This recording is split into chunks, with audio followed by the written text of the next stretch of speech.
Y el tema que vamos a hablar hoy es de la osadía. ¿Saben qué es osadía? ¿O qué significa la palabra osado? Así muy rápidamente o muy brevemente, para decirlo en términos criollos, son aquellas personas que son sanamente atrevidas o santamente atrevidas, si vamos a hablar entre cristianos.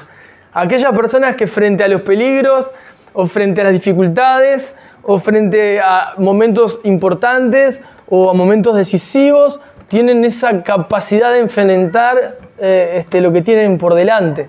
Son osados, van hacia adelante, ¿verdad? Aquellos que quizás el peligro, las dificultades, lo nuevo, lo distinto, les genera mayor adrenalina o noradrenalina, ¿no? Esas hormonas de la felicidad incluso, ¿no? Que hacen que sea motivada la persona o alentada. Y más allá que eso pueda tener un trasfondo comprobado científico en el tema de ser motivados o el tema de ser alentados, es interesante que la Biblia habla sobre la osadía y lo habla dentro de otro tema que yo quiero mostrarles. Entonces quiero ir haciendo como un seguimiento de algunos momentos en la Biblia donde aparece incluso la palabra osadía incrustada como tal, y en otros momentos donde aparece la osadía como ejemplo. Yo quiero ir a algunos pasajes para que vayamos juntos, y si ustedes son rápidos con sus Biblias de papel o de sus celulares, vamos a ir a hacer este ping-pong. Vamos a empezar bien atrás en el Antiguo Testamento, en Segunda de Reyes, en el capítulo 2 de Segunda de Reyes. En el capítulo 2 de Segunda de Reyes quiero ver que específicamente ahí tienen el título que dice Eliseo sucede a Elías. O sea, Eliseo va a seguir, ¿verdad?, lo que venía haciendo Elías, que era el profeta que estaba en ese momento, y Eliseo iba a quedar en su lugar. Algunas cosas que quiero acotar de esto. Entonces vamos a leerlo y vamos a ir un poco salteado, pero dice en el verso 1: aconteció que cuando quiso el Señor alzar a Elías en un torbellino al cielo, Elías venía con Eliseo de Gilgal. Y dijo Elías a Eliseo: quédate ahora aquí, porque el Señor me ha enviado a Betel. Y Eliseo dijo: vive el Señor y vive tu alma, que no te dejaré. Descendieron pues a Betel, ambos. Luego, un poco más abajo, en el 3, vamos a leer el 3 también, dice: y saliendo a Eliseo los hijos de los profetas que estaban en Betel, le dijeron: ¿sabes que el Señor te quitará hoy a tu señor de sobre ti? Y él dijo: sí, yo lo sé, callen. Y era consciente de lo que iba a pasar. Elías ya no iba a estar con él.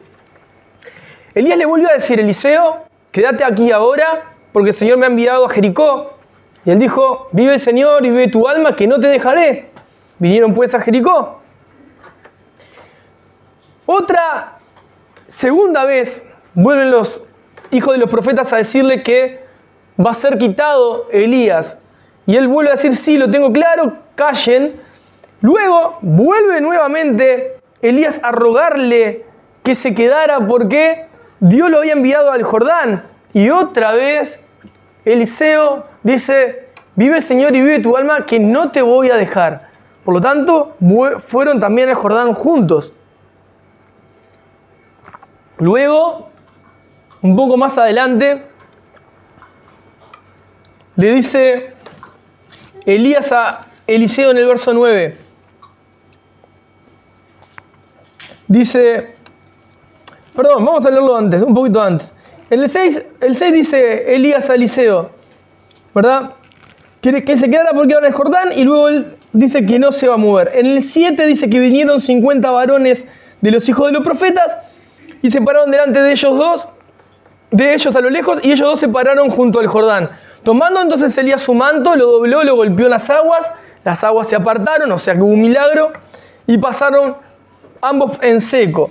Ahora sí el 9. Cuando habían pasado en seco, Elías dijo a Eliseo: pide lo que quieras que haga por ti antes que yo sea quitado. de ti. O sea, que pedime lo que quieras, pedí lo que quieras, antes que yo sea quitado de ti. Y Eliseo responde, te ruego que una doble porción de tu espíritu sea sobre mí. Una doble porción de tu espíritu. Una frase muy mal usada también en muchos ambientes cristianos o pseudocristianos, o a veces cristianos con quizá un poco de profundidad en la misma escritura. Pero básicamente lo que está diciendo Eliseo a Elías es, yo quiero tener el doble de capacidades que tenés vos en todos los aspectos, desde el carácter a todo lo que Dios está haciendo a través tuyo. Quiero tener todo esto.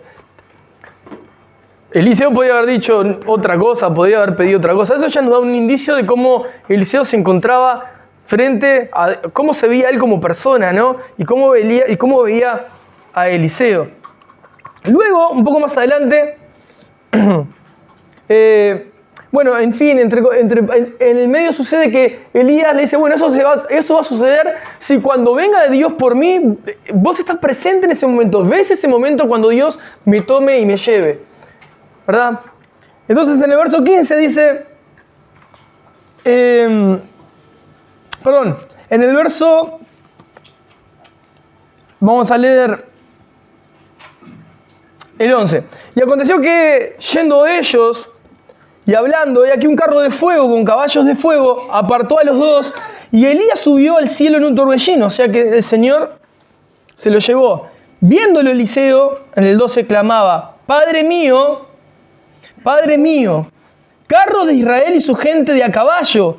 Y nunca más le vio, y tomando sus vestidos, los rompió en dos partes. O sea que él pudo ver ese momento cuando Dios se llevó a Elías en ese torbellino. El verso 15 dice que los hijos de los profetas que estaban en Jericó, al otro lado, dijeron, el espíritu de Elías reposó sobre Eliseo, y vinieron a recibirle y se postraron delante de él. ¿Por qué? Porque Elías tomó los mantos, se paró frente a las aguas y dijo, pues, en el nombre del Dios de Elías, que las aguas se abran, las aguas se abrieron, y él pasó en seco. Los hijos de los profetas vieron que Eliseo también, Dios a través de Eliseo hizo ese milagro, y los hijos de los profetas dijeron, este hombre realmente es un enviado de Dios. El espíritu de Elías, no porque el espíritu de Elías, o sea, la persona de Elías se incorporó dentro de Eliseo, sino que el espíritu que hay en Elías, que era el espíritu de Dios, estaba también sobre Eliseo en ese momento. Ahora, yo quería leerles eso. ¿Por qué? Porque quiero que veamos la osadía en acción. ¿Qué quiero decir? Frente a lo que iba a suceder, Eliseo era una persona osada, porque se le estaba diciendo, quédate acá, no hagas esto, me está enviando a hacer tal tarea Dios, no importa, yo voy contigo, no me voy a quedar. Quédate, no, yo voy contigo, quédate, yo voy contigo, hasta que en un momento Elías incluso le dice, bueno, ¿qué querés que te dé antes de que sea quitado? Una doble porción del Espíritu. Para poder pedir eso, hay que ser sanamente osado. ¿Qué quiero decir con esto? Hay que ser intrépido, hay que ser audaz, hay que tener denuedo, hay que ir hacia adelante. Y lo tenía Eliseo, lo tenía. Y Eliseo recibió lo que había pedido, Entonces vemos que él era una persona osada. Incluso cuando vuelve con el manto, aún él sin entender mucho que quizás ya eso había sido dado a él, se para delante de las aguas y no dijo, en el nombre de mi Señor, el Jehová de los ejércitos, que se abran los mares, dijo, en el nombre del Dios de Elías. Aún había algo capaz de, vamos a llamarle incredulidad, pero había osadía, porque se paró con eso y dijo, que las aguas se abran, y las aguas se abrieron. Y él pasó en seco. Luego dan testimonio los que lo vieron de que verdaderamente era un hijo de Dios. Fíjense, eso es importante. Primero, lo que hizo fue, ¿no?, algo osado. Ve el resultado de él. Y los demás identifican que Dios estaba en él antes que él mismo identificara que Dios estaba en él. Porque él fue en el nombre del Dios de Elías. Pero el pueblo, los hijos de los profetas, lo miraron y dijeron, el espíritu de Elías está sobre él. O sea, Dios vino sobre su vida. Ahora quiero que vayamos un poco más adelante y vamos a ir adentrándonos de a poquito en esto. El próximo es en Isaías 6. Isaías 6. Y vamos a ver otra cosa sobre la osadía, siempre hablándolo en términos cristianos, de hijos de Dios. Por lo tanto, hay algo previamente, o algo que tiene que haber, si podemos tener osadía como un carácter, parte de nuestro carácter natural en la vida, pero no sirve de nada si no está esto antes, que quiero mostrarles. Vamos al capítulo 6 de Isaías, visión y llamamiento de Isaías. Isaías fue llamado por Dios. Quiero que presten atención a lo que sucede, porque es bien interesante. En el año que murió el rey Usías, dice Isaías, vi yo al Señor sentado sobre un trono alto y sublime, y sus faldas llenaban el templo. Por encima de él habían serafines, cada uno tenía 6 alas, con 2 cubrían sus rostros, con 2 cubrían sus pies, y con 2 volaban. Y el uno al otro daba voces diciendo, Santo, Santo, Santo, el Señor de los ejércitos, toda la tierra está llena de su gloria. Y los quiciales de las puertas se estremecieron con la voz del que clamaba, y la casa se llenó de humo. Entonces dije, Isaías estaba viendo todo esto, y ahí Isaías dijo, ¡ay de mí! Como cantábamos ahora el último, que soy muerto, porque siendo hombre inmundo de labios, y habitando en medio de pueblo que tiene labios inmundos, han visto mis ojos al Rey, el Señor de los ejércitos. Y voló hacia mí uno de los serafines teniendo en su mano un carbón encendido, tomado del altar con unas tenazas, y tocando con él sobre mi boca dijo, he aquí que esto tocó tus labios y es quitada tu culpa y limpio tu pecado.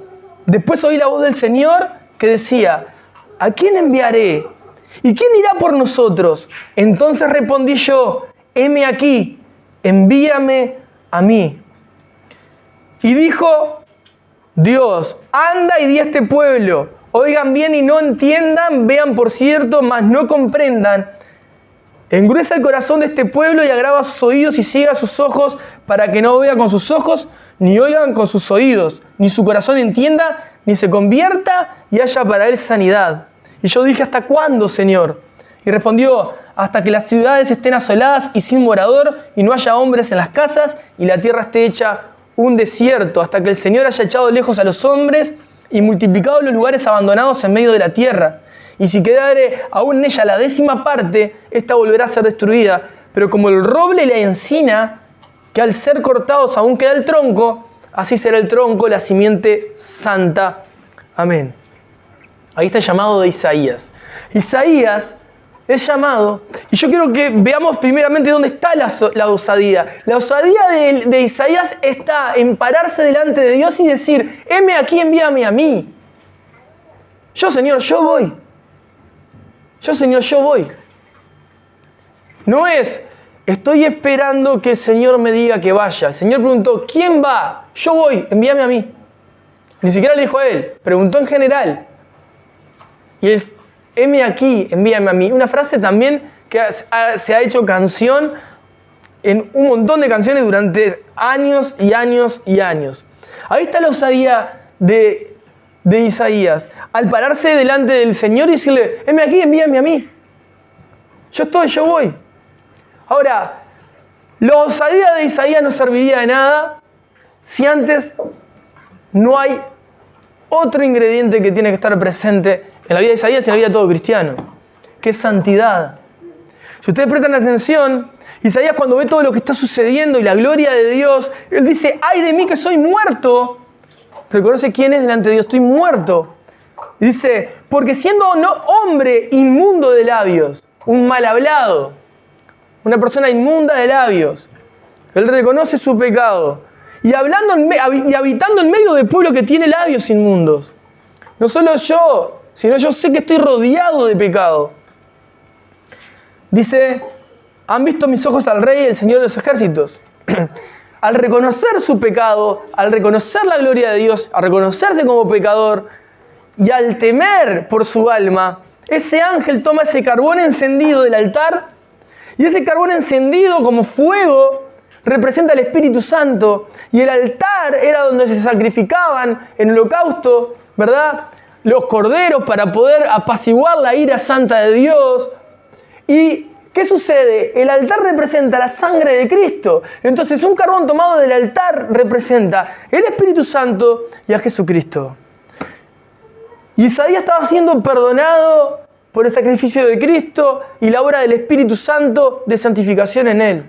¿Qué estaba sucediendo? Ese carbón fue sobre sus labios. Santidad a Dios en sus labios. Y lo que luego pronuncia esos labios santos fue: heme aquí, envíame a mí. La osadía de Isaías hizo que Dios dijera: vas a ir vos y vas a hacer esto, esto, esto y esto. Pero no sin antes él haber reconocido su pecado y haberse apartado de su pecado, siendo limpio, ¿verdad? Y siendo santificado por el fuego de Dios. Entonces, la osadía, esa capacidad, ¿no?, de poder enfrentarse al peligro, de ser sanamente mandados frente a las dificultades, ¿verdad? Ir para adelante, como decimos más nosotros, en nuestro lenguaje más coloquial. Como cristianos no debe ser una característica que domine sin antes estar viviendo vidas piadosas, vidas en santidad, apartadas para Cristo. Si no, poco resultado va a dar. Poco no, nada. No va a traer gloria a Dios en absolutamente nada. Yendo al Nuevo Testamento, vamos a segunda de Corintios. Quizás muchos se vean totalmente lejos de estas características, otros quizás crean tenerlas. Pero lo importante es reconocer y conocer qué es la osadía y ver que, y es lo que les voy a mostrar hoy, que la osadía es parte de la vida de fe de todos los cristianos. 2 Corintios capítulo 10, ahí aparece el apóstol Pablo defendiendo su ministerio. Habían personas en Corintios que dudaban del apostolado de Pablo y que buscaban de una manera de inducir a otros a dudar de su llamado, de su apostolado. Quiero leerles un poquito. Dice: yo, Pablo, les ruego por la mansedumbre y ternura de Cristo, yo que estando presente, ciertamente humilde entre ustedes, mas ausente, soy osado para con ustedes. Ruego entonces que cuando esté presente no tenga que usar de aquella osadía con que estoy dispuesto a proceder resueltamente contra algunos que nos tienen como si anduviésemos según la carne. ¿Qué está diciendo Pablo? Yo soy una persona que ustedes me van a ver con carácter humilde, que no va a estar, no soy una persona muy alborotadora que llame la atención. Pero cuando escribo de una manera osada. Ahora, de esa manera osada también puedo ser cuando esté con ustedes. Espero no tener que serlo. El verso 12 dice: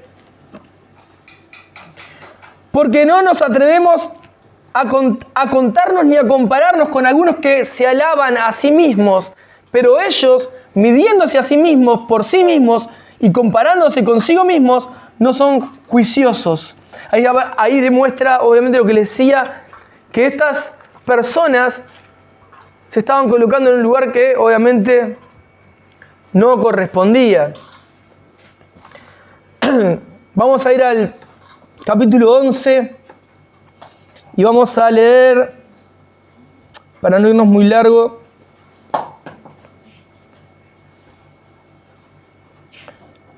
dice el verso 4: porque si viene alguno predicando a otro Jesús que el que les hemos predicado, le reciben, o si reciben otro espíritu que el que han recibido, o otro evangelio que el que han aceptado, bien lo toleran. Y pienso que en nada he sido inferior a aquellos grandes apóstoles, pues aunque sea tosco en la palabra, no lo soy en el conocimiento. O sea que era muy entendido, pero tosco en hablar. En todo y por todo les hemos demostrado. ¿Pequé yo humillándome a mí mismo para que ustedes fueran enaltecidos? Por cuanto les he predicado el evangelio de Dios de balde, he despojado a otras iglesias recibiendo salario para servirlos a ustedes. Y cuando estaba entre ustedes y tuve necesidad, no fui carga a ninguno, pues lo que me faltaba lo suplieron los hermanos que vinieron de Macedonia, y en todo me guardé y me guardaré de ser gravoso. Ahí comienza a demostrarles que era intachable delante de ellos. Ellos no tenían forma de dónde señalarlo. Pero más interesante es cuando él comienza a hablar de manera irónica para que estos hombres que estaban escuchando sepan quién era el apóstol Pablo en sí. Miren lo que dice el verso 21. Dice, para vergüenza mía lo digo, para eso fuimos demasiado débiles, pero en lo que otro tenga osadía, para en lo que otro sea una persona atrevida, que vaya hacia adelante, que se involucre, que quiera meterse en problemas, que los que tenga enfrente lo lleve adelante, etcétera, etcétera. Dice Pablo, hablo con locura. También yo tengo osadía. Hablándolo entre nosotros es, si vos sos malo, yo soy más malo. Y fíjense lo que le dice Pablo. ¿Son hebreos? Yo también. ¿Son israelitas? Yo también.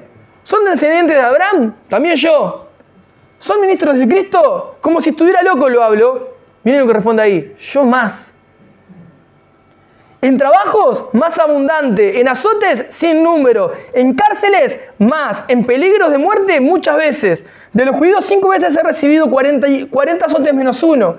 3 veces he sido azotado con varas, 1 vez apedreado, 3 veces he padecido naufragio, 1 noche y 1 día he estado como náufrago en el mar. En caminos muchas veces, en peligro de ríos, peligros de ladrones, peligros de la dominación, peligros de los gentiles, peligros en la ciudad, peligros en el desierto, peligros en el mar, peligros entre falsos hermanos, en trabajo y fatiga, en muchos desvelos, en hambre y sed, en muchos ayunos, en frío y en desnudez. Y además de otras cosas, lo que sobre mí se agolpa cada día, más que todo esto que te está contando, más que todo esto, es la preocupación por todas las iglesias. ¿Quién enferma y yo no enfermo? ¿A quién se le hace tropezar y yo no me indigno? Si es necesario gloriarse, me gloriaré en lo que es mi debilidad. El Dios y Padre de nuestro Señor Jesucristo, quien es bendito por los siglos, sabe que no miento. Fíjese lo que le decía el apóstol Pablo. Si sería osado y con todo lo que vivió, si hubiese necesitado tener osadía para enfrentar todos los peligros que tenía que... Vamos a embarcarnos, no sé si vamos a llegar. Hay que embarcarse igual, hay que llevar el mensaje del Evangelio. Nos están persiguiendo atrás, nos van a matar. Si llegamos al otro lado, quizás nos estén esperando para matar. Vamos a hacerlo igual. Era osado. Era osado. Y no solamente era osado, sino que su vida daba testimonio de que otros que querían enaltecerse sin ningún tipo de testimonio, realmente si él quería hablar en serio, que lo habló irónicamente, pero si lo quería hablar en serio, les estaba demostrando que era mucho más de lo que ellos creían. Ahí también vemos la osadía de él de enfrentarlos a través de una carta diciéndole, bueno, si vamos a hablar por obras, saquen los trapitos al sol, a ver quién hace más. Y van a ver lo poco y nada que hacen. Hay que ser osado para eso. Ahora, acá ya también, de alguna manera, al igual que Eliseo, vemos la osadía no solamente en acción, sino la osadía con convicción. Y la osadía con convicción, ¿por qué? Porque él realmente sabía a quién servía. Y cuando nosotros como cristianos nacemos de nuevo y Dios nos da el regalo de la fe para creer en Él, que la fe es estar convencido y totalmente seguro y totalmente en la certeza absoluta de quién es Jesús para nuestras vidas. Convicción y certeza de quién es Jesucristo. Y vamos a lograr a lo largo de nuestro cristianismo, bien, no sería lo ideal, que muchas veces creemos y los días pasan comúnmente, creemos. Pero todo cristiano, aún el que es cristiano y le pasa la vida comúnmente, todos tenemos el mismo espíritu dentro nuestro, el Espíritu Santo. Y es característica del Espíritu Santo mover a sus hijos a que vivan una vida osada, a enfrentarse frente a lo desconocido de manera osada. Esa osadía nace de una verdadera fe, de una fe alimentada, de una fe que tiene relación con Cristo, una relación profunda con Jesús. Cuando la fe es bien alimentada, la osadía está en nosotros por el Espíritu que nos lleva a hacer lo que Él preparó de antemano. Pero es característica de todo cristiano ser osado. Aunque oiga, pero yo no me veo nada osado. No es una característica en mi vida. Yo te aseguro que tampoco sería la de Pablo, ni la de Eliseo, ni la de muchos otros. Y te voy a mostrar algunos otros que tampoco eran osados, pero que terminan siendo osados porque Dios está en ellos. Ahora vamos un poco más atrás, al Evangelio de Lucas. Vamos a leer el capítulo 8 de Lucas. A ver, la osadía no quiere decir que no padezcamos miedo, que no padezcamos dudas, incertidumbres, peligros. No, todo lo contrario. Es que con todo eso yo igual me estoy moviendo. Igual con todo esto estoy diciendo yo voy. Igual con todo esto delante tomo una decisión. Con todo esto delante doy un paso. ¿Verdad? ¿Por qué? ¿Qué es lo que estoy buscando? La gloria de Dios. Lucas 8, verso 43. Miren qué interesante acá esta señora. Vamos a leer hasta el verso 48. Pero una mujer que padecía flujo de sangre desde hacía 12 años y que había gastado en médicos todo cuanto tenía, 12 años con flujo de sangre, y había gastado en médicos todo cuanto tenía, y por ninguno había podido ser curada. Se le acercó por detrás a Jesús y tocó el borde de su manto, y al instante se detuvo el flujo de sangre. Entonces Jesús dijo: ¿quién es el que me ha tocado? Y negando todos, dijo Pedro y los que con él estaban: Maestro, la multitud te aprieta y oprime, y dices: ¿quién es el que me ha tocado? Pero Jesús dijo: alguien me ha tocado porque yo he conocido que ha salido poder de mí. Entonces cuando la mujer vio que no había quedado oculta, vino temblando y postrándose a sus pies, le declaró delante de todo el pueblo por qué causa le había tocado y cómo al instante había sido sanada. Y él le dijo: hija, tu fe te ha salvado, ve en paz. Ella podría haber tenido una fe y atemorizada de ver a Dios y con temor y quedarse ahí perpleja esperando que Dios se diera la vuelta y viniera a buscarla. Pero dice el 43, perdón, el 44, se le acercó por detrás y tocó el borde de su manto. Y si ven las características, dice que Jesús, dice Pedro, ¿no? Está toda la multitud te aprieta y oprime. O sea, había muchísimas personas, pero ella se abrió paso para llegar a Jesús. Una mujer con una enfermedad. O sea, para la época y para la sociedad, no tendría que estar ahí, tendría que ser la última de las últimas, pero de manera osada, por la convicción y certeza de quién era Cristo, se abrió paso y llegó a tocarlo. Fue sana y salva. Ahí también vemos la osadía en acción. Un poco más adelante, en Lucas también, en el capítulo 19. Fíjense cómo todos estos hermanos nuestros hicieron algo que trascendió para siempre y cambió sus vidas para siempre, y los que le rodeaban. Lucas 19, en el verso 1 al 10.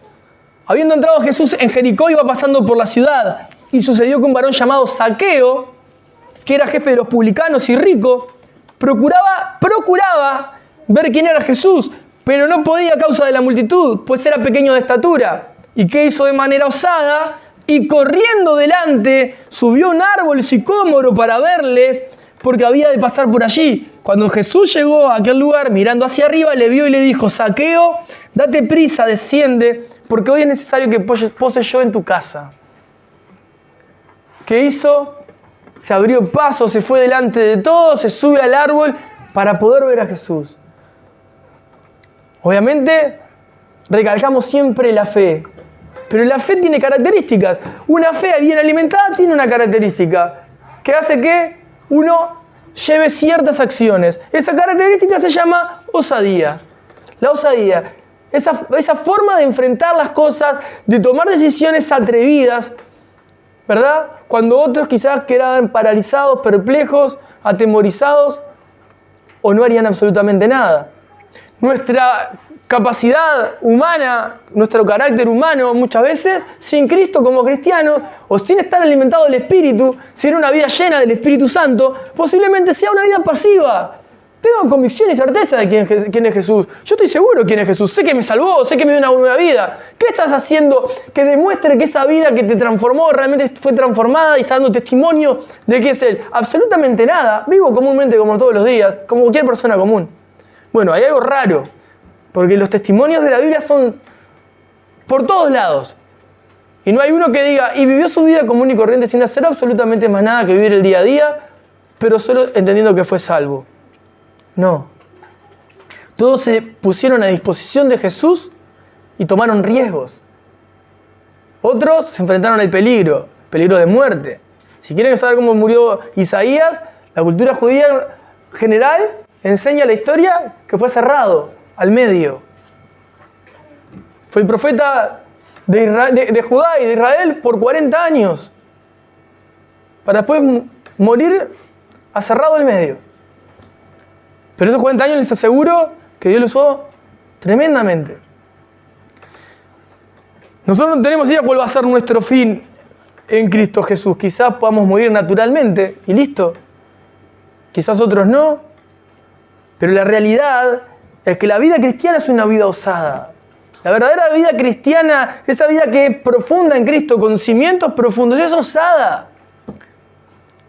Quizá no soy bueno en palabras, decía el apóstol Pablo. Yo soy tosco, no sé hablar muy bien en público. Pero me dejaste las cartas que nutren a la iglesia hasta el día de hoy. Fue osado. Y aún dijo, si tengo que hacer esta osadía pública, la hago. O sea, entendiéndose limitado, yo soy tosco, pero si tengo que usar esta osadía públicamente, para hacerlo corregir a todos, lo hago. Vamos a decirlo así más criollo, no se achicaba con nada. ¿Y eso por qué era? ¿Porque era su carácter? No, porque era el Espíritu de Dios actuando en él. Porque él sabía que no era él, sino que era quien iba con él, el Espíritu Santo. Lo mismo Eliseo, cuando volvió al frente de las aguas. Él sabía que no iba a hacer nada él. Bueno, el espíritu de Elías, porque Elías no está, pero el espíritu del Dios que sirve a Elías, que en el nombre del Dios de Elías que se abran las aguas. Lo mismo. Vamos a Hebreos, al capítulo 11. Bien adelante. Hebreos.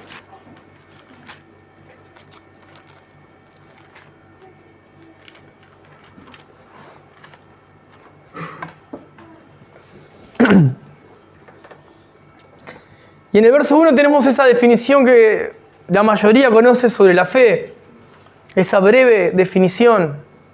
Después, la fe, la certeza de lo que se espera, la convicción de lo que no se ve. Tenemos certeza absoluta de quién es Jesús en nosotros y convicción total de quién es Él, aunque no lo vemos y sabemos que Él viene por nosotros.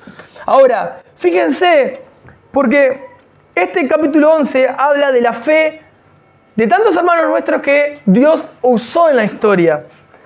Voy a leer algunos salteados y después voy a ir a unos en particular, porque me interesa más casi en el final,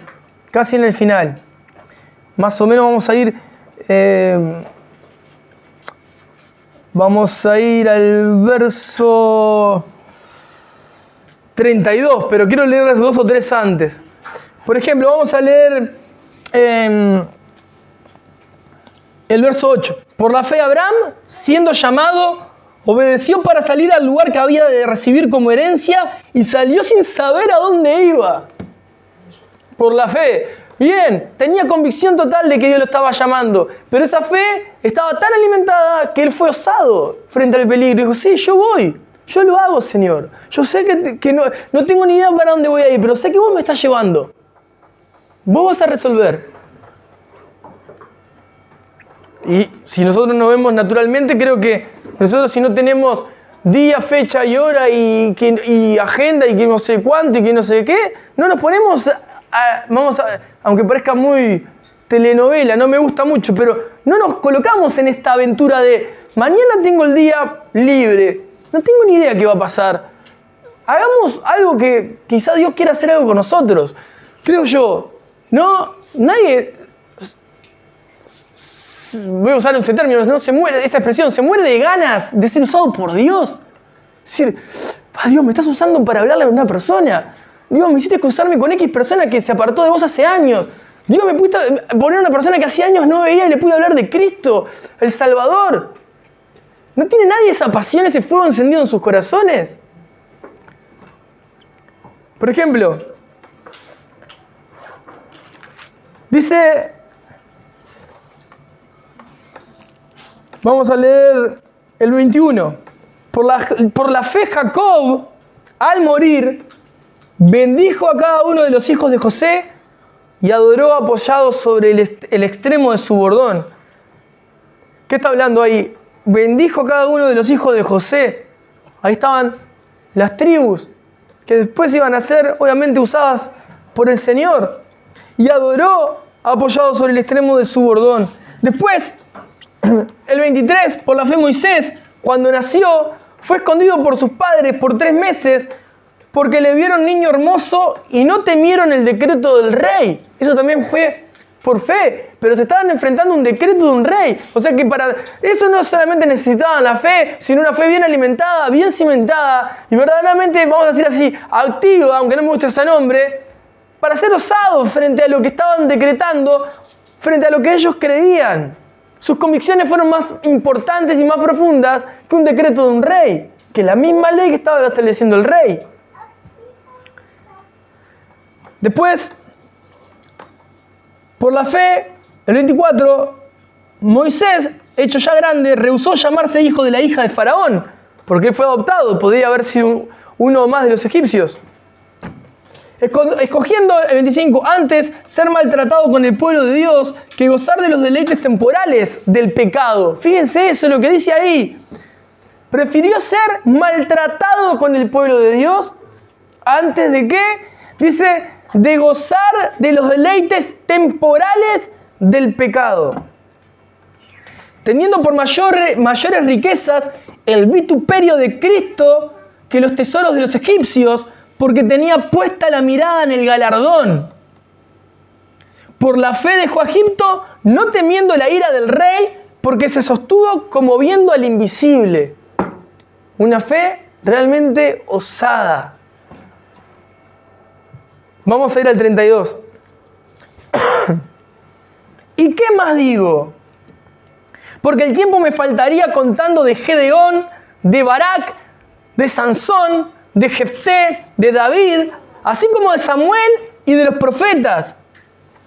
Miren esto, que por fe conquistaron reinos, hicieron justicia, alcanzaron promesas, taparon bocas de leones, apagaron fuegos impetuosos, evitaron filo de espada. Miren lo que hice ahora, sacaron fuerzas de debilidad, se hicieron fuertes en batallas, pusieron en fuga ejércitos extranjeros. O sea, el autor de Hebreo está diciendo, todavía me falta decirles todo lo que sucedieron con estos hombres que tenían una convicción absoluta de quién era su Dios, y esa fe bien alimentada los llevó a hacer estas cosas totalmente osadas. Osadas, que otro quizá quedaría en blanco. Otro quizá quedaría en blanco. Otro quizá no se pararía frente a la situación. Y ahora les quiero mostrar uno de los débiles, pero que no era tan débil, porque también respondió con osadía. Vamos a segunda, esto sí es un poquito más atrás. Segunda de Timoteo 1:7.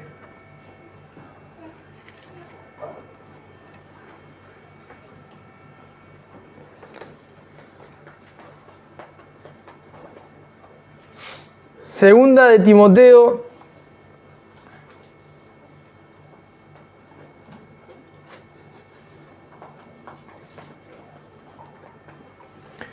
2 Timoteo 1:7, esta carta escrita por Pablo a Timoteo, dice: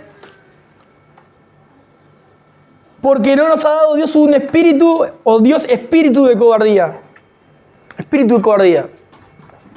Si no es de cobardía, tiene que ser de lo que sigue. Y lo que sigue son características de un espíritu osado. Sino de poder, de amor y dominio propio. De poder. La capacidad de poder. Y no te estoy hablando de superpoderes. Te estoy diciendo de poder. ¿De poder qué? De poder hablar si yo no sé hablar delante de la gente. De poder actuar si yo soy una persona de poca acción. De poder levantarme temprano si soy una persona perezosa. De poder salir a buscar el día a día el pan si peleo con la vagueza. De poder dominar mi lengua si soy un lengua larga. De poder. Ese es el poder que el Espíritu da. De poder, de amor y dominio propio. Pero esas características se avivan en una relación con Cristo. Y no se consigue esa osadía para pararse delante de personas, para obrar conforme a la palabra de Dios, de poder vivir una vida para la gloria de Dios, sin santidad, como vimos en Isaías. Sin santidad.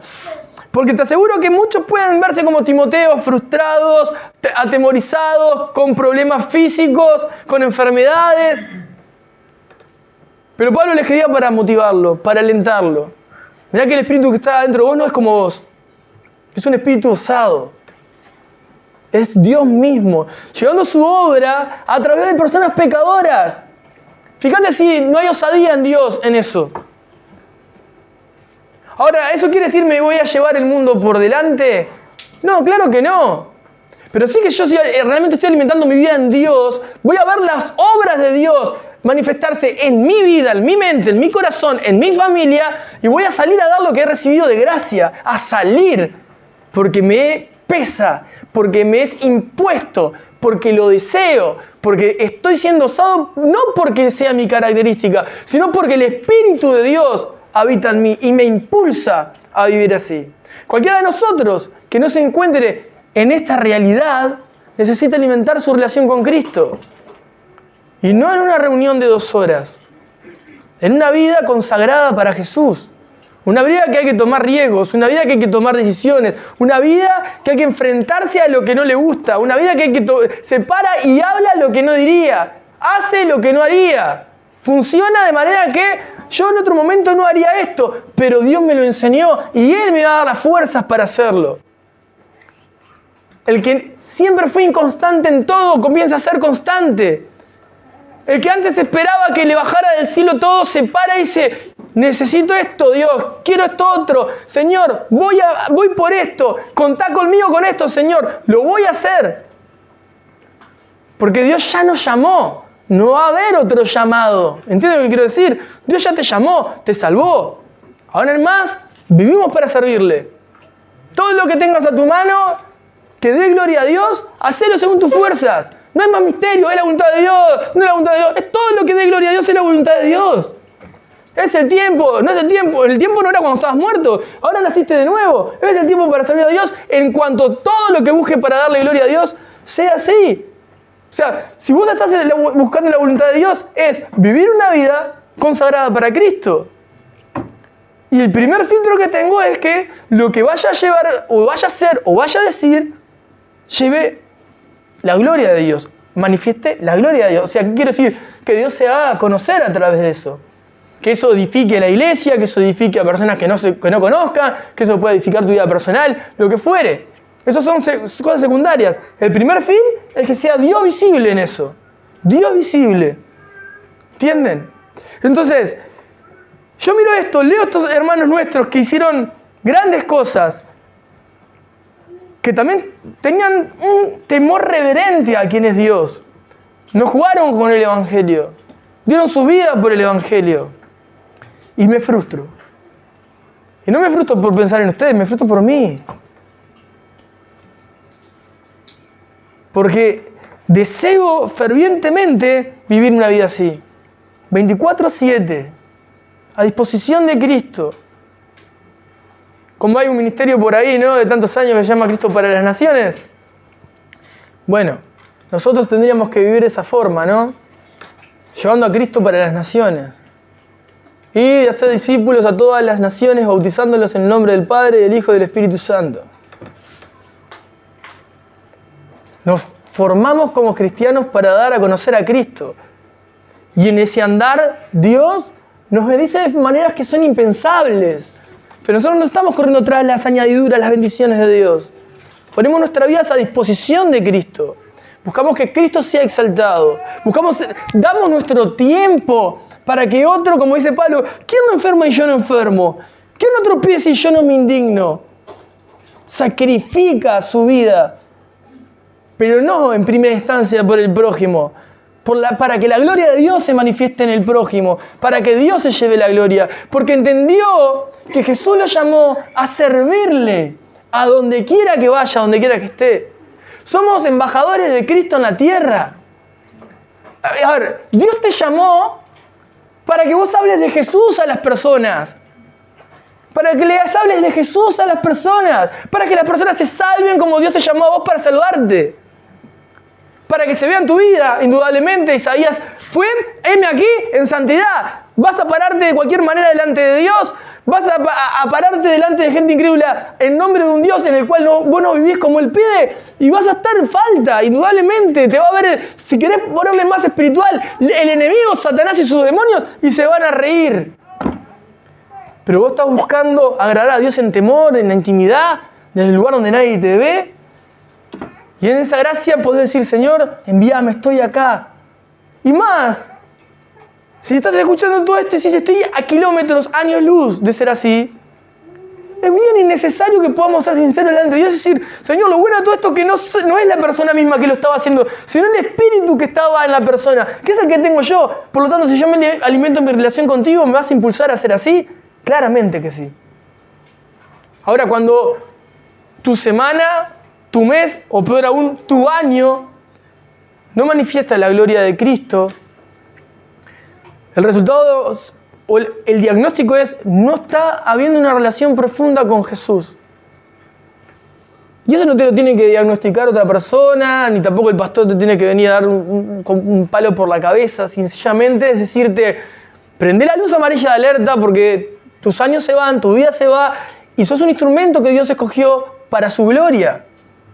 Tenés que ser santo, puro, y llenar tu boca, pero llenar tu corazón de la verdad de Dios. Y vas a ser osado, y vas a vivir con osadía, y te vas a enfrentar en situaciones difíciles, y te van a poner en aprietos, y vas a tener que tomar decisiones, y te van a poner en lugares de privilegio, y te van a quitar ese lugar de privilegio, y te van a poner en lugares dificultosos, y así vas a estar en tu vida, porque esa es la vida cristiana. Una vida de constantes pruebas, una vida en la que se sufre mucho, pero es la vida que Dios nos dio para que otros lleguen a salvarse, para que otros tengan eternidad como Dios te llamó. Y Dios está dándote privilegios, Dios está concediéndote quizá momentos que nunca en tu vida pensaste vivir, maravilloso, porque ese es nuestro Dios también. Pero alimenta tu relación con Cristo. Esto no es un cuentito, esto no es una fábula. Esto es el Evangelio que deberíamos estar procurando vivir. Hoy cuando le predicaba a este compañero, a este colega, me comentaba que su cuñada, él experimentó que su cuñada hablara en idiomas que no conocía, ella misma, porque tuvo una manifestación en su cuerpo y él no tenía idea de nada porque él no era creyente, y su cuñada estuvo en lugares como el Umbanda, por ejemplo. Entonces, obviamente que eso eran espíritus. Los espíritus, para que tengan una idea, pueden hablar cualquier idioma porque están desde antes que nosotros acá.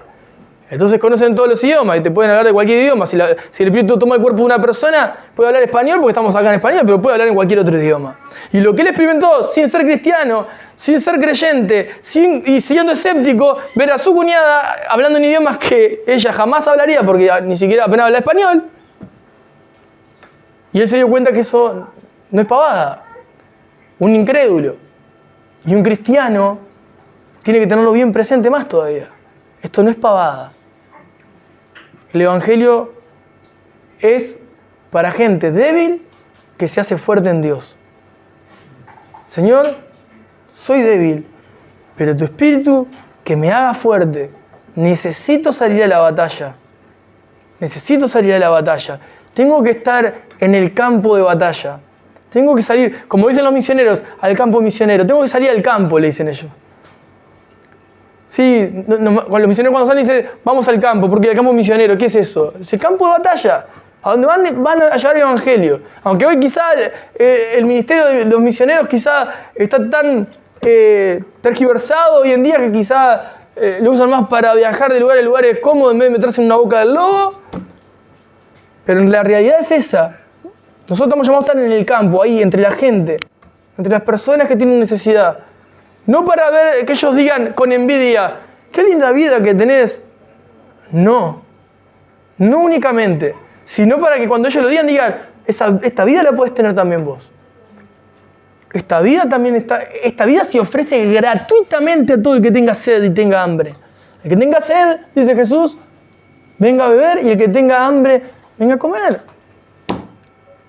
Pero tenemos que hablar de Cristo. Tenemos gente a la que, mirá, estoy seguro que vos estás sentado ahí y tenés gente que a vos te caen bien. Tenés personas que a vos te caen bien. Tenés personas de las que querés mucho, que apreciás, que la ves todos los días, que tenés trato, que son amorosos contigo, que son dadivosos, que son atentos y no necesariamente sean cristianos.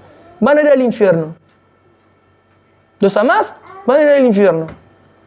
Y Jesús te está diciendo, sos llamado para que a través tuyo las personas se salven. La obra es del Espíritu, pero relacionate con Cristo, ponete en las manos de Jesús y habla de Jesús. Él va a llenar tu boca. Si hay depósito de Cristo en tu vida, si hay tiempo pasado con Jesús en tu vida, si hay santidad en tus labios y en tu corazón. Amén. Jesús, gracias por tu palabra. Gracias por tu